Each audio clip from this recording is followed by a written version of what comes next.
China బీజింగ్లో robo marathon సందడిగా సాగింది. బీజింగ్లో జరిగిన యుజ్వాంగ్ హాఫ్ మారథాన్లో 21 హ్యూమనాయిడ్ రోబోలు వేలాది మంది రన్నర్లతో కలిసి మారథాన్లో పాల్గొన్నాయి.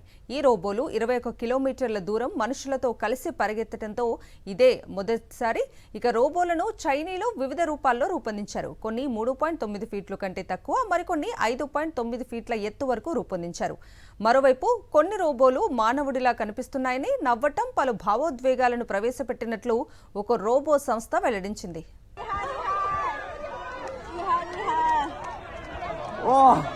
చైనా బీజింగ్లో రోబో మారథాన్ సందడిగా సాగింది. బీజింగ్లో జరిగిన యుజ్వాంగ్ హాఫ్ మారథాన్లో 21 హ్యూమనాయిడ్ రోబోలు వేలాది మంది రన్నర్లతో కలిసి మారథాన్లో పాల్గొన్నాయి. ఈ రోబోలు 21 కిలోమీటర్ల దూరం మనుషులతో కలిసి పరిగెత్తడంతో ఇదే మొదటిసారి. ఇక రోబోలను చైనీలో వివిధ రూపాల్లో రూపొందించారు. కొన్ని 3.9 ఫీట్ల కంటే తక్కువ, మరికొన్ని 5.9 ఫీట్ల ఎత్తు వరకు రూపొందించారు. మరోవైపు కొన్ని రోబోలు మానవుడిలా కనిపిస్తున్నాయని, నవ్వటం, పలు భావోద్వేగాలను ప్రవేశపెట్టినట్లు ఒక రోబో సంస్థ వెల్లడించింది.